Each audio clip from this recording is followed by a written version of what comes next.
je m'appelle Youane, 28 ans, de la Martinique, Fort-de-France, plus exactement. Alors tout a commencé où je devais trouver un cursus après le baccalauréat, donc j'ai décidé de faire un BTS tourisme. Et donc je me suis rendue à l'ONICEP, j'ai rencontré une conseillère d'orientation qui m'a suggéré d'effectuer un séjour dans un pays anglophone afin de perfectionner mon anglais, parce que c'était élémentaire pour être hôtesse de l'air. Et elle m'a parlé des au pairs, je ne savais pas du tout ce que c'était. Donc je me suis renseignée et je lui ai dit ben, pourquoi pas. Donc je me suis rendue dans une agence au centre-ville, j'ai rencontré quelqu'un qui m'a donné des renseignements sur les séjours au pair. J'en ai parlé à mes parents parce qu'à l'époque je n'avais que 17 ans et demi. Et ils m'ont dit ben, pourquoi pas et l'aventure a commencé. J'ai déposé un dossier, j'ai attendu qu'une famille réponde en fait. Et voilà, j'ai été mise en contact et je suis partie. Donc je suis arrivée à Londres. Il faisait 12 degrés, j'avais très froid. Je revenais de ma Martinique où il faisait 30 degrés du 1er janvier au 31 décembre.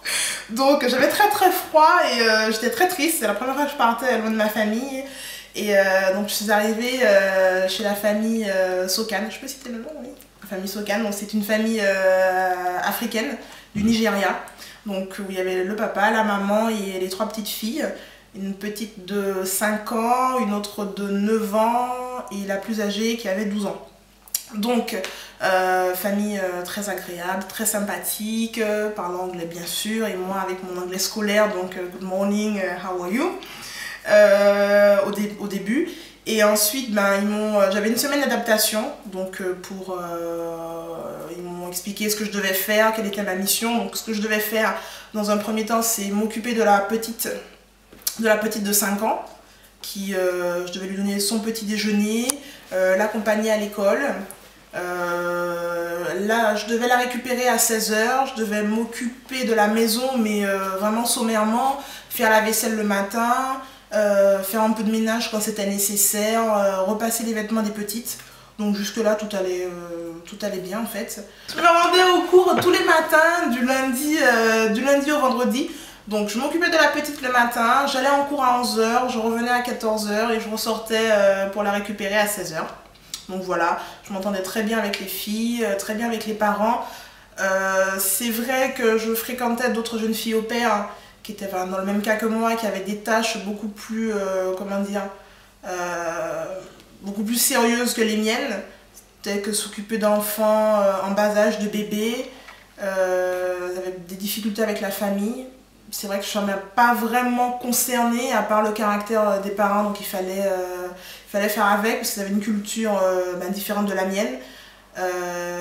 Voilà, donc j'ai pas vraiment eu de problème, on va dire, avec ma famille.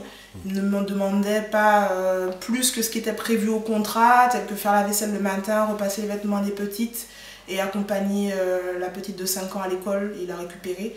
J'avais pas plus de tâches à faire, mais il faut savoir en effet que les tâches peuvent être beaucoup plus importantes à effectuer. Ben après, voilà, des tâches quotidiennes, ce qu'on fait tout le temps chez soi. Voilà. Qu'est-ce que ça m'a apporté? Mais déjà, de l'indépendance, parce que je me suis retrouvée, on va dire oui, toute seule, sans famille, pendant 1 an. L'indépendance financière, puisque ben oui, j'avais ma rémunération tous les vendredis soirs pour aller faire la fête, donc ça c'était bien. J'avais mon argent de poche, donc je devais gérer, payer mes cours, faire en sorte de m'amuser, mais voilà, enfin quand même économiser, parce que ben fallait repartir au bout d'1 an. Ça m'a apporté, qu'est-ce que j'ai déjà dit, le fait de côtoyer une famille, enfin une culture différente que la mienne, puisque j'avais à la fois la culture anglaise et la culture nigériane, donc il fallait que je fasse avec les deux, donc ça m'a apporté beaucoup. J'ai découvert oui, une autre culture que la mienne. Et puis ben surtout ce pourquoi je suis partie déjà, parler anglais couramment. Parler anglais avec des enfants, ça permet de parler l'anglais basique. Enfin, déjà commencer par ça, l'anglais basique, et ensuite découvrir, aller à un niveau supérieur. Au bout d'1 an, donc je savais, on va dire, parler couramment anglais, ce qui m'avait un peu m'avait un peu pas choquée, mais c'est le fait de rêver en anglais. Donc ça, le jour où j'ai pu rêver en anglais, je me suis dit ça y est, c'est dans la poche. Et donc c'était dans la poche. Et donc je suis revenue à la Martinique, je n'ai pas fait de BTS tourisme, ce pourquoi j'étais partie au départ. J'ai décidé de faire des études beaucoup plus longues, donc de préparer une maîtrise d'anglais. Heureusement, grâce à mon séjour au pair, je n'ai pas effectué la première année de DUG, enfin les deux années de DUG même, parce que j'ai pu avoir une validation des acquis par rapport à mon séjour et par rapport au fait également que j'avais décroché entre guillemets le First Certificate, donc qui est un examen qu'on passe dans les universités anglaises. Donc j'ai pu avoir une validation des acquis, donc j'ai évité la première année, j'ai fait quelques cours de deuxième année, donc ça allait très vite. J'ai accédé à la licence, j'ai eu ma licence d'anglais. Après j'ai décidé de faire d'être professeur des écoles, que j'ai laissé tomber d'ailleurs. Et ensuite je me suis redirigée vers le milieu bancaire où en effet mon cursus, ils ont trouvé que c'était assez intéressant le fait que j'ai pu avoir mon indépendance assez rapidement et ensuite que je maîtrisais bien l'anglais. Je le maîtrise pas au jour le jour, mais ma première année en banque, je travaillais dans un service de change, donc c'était apprécié que je sache parler anglais. Donc voilà. Donc grâce à ça, j'ai pu, on va dire, ça fait joli sur mon CV et ça apporte beaucoup au niveau personnel également. Si je devais conseiller quelqu'un, déjà je lui dirais s'il voulait maîtriser une autre langue que le français, le séjour au pair, oui. Pourquoi? Parce que c'est un moyen de maîtriser une autre langue à moindre coût, certes, mais également maîtriser la langue, mais découvrir également une culture. Ce que je vous conseillerais, c'est déjà, avant de partir, donc de savoir réellement ce qu'il veut, parce qu'il sera dans un autre environnement que le sien.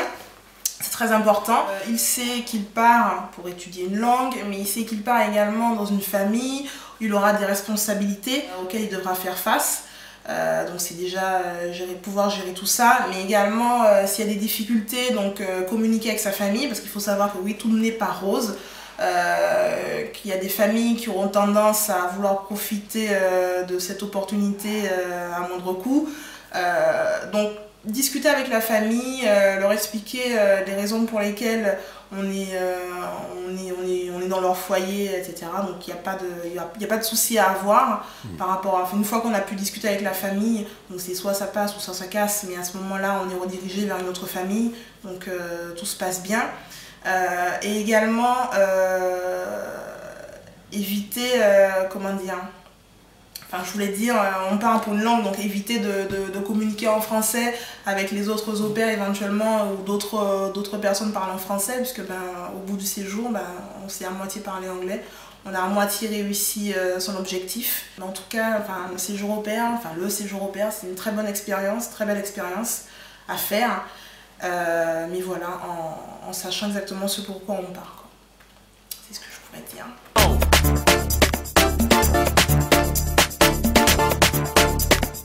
Inscrivez-vous sur Cariblang, parce qu'avec Cariblang, le monde vous sera plus étranger. Non, ça fait trop. Surtout, alors n'hésitez surtout pas à vous inscrire sur Cariblang, parce que avec Cariblang, le monde vous sera plus étranger.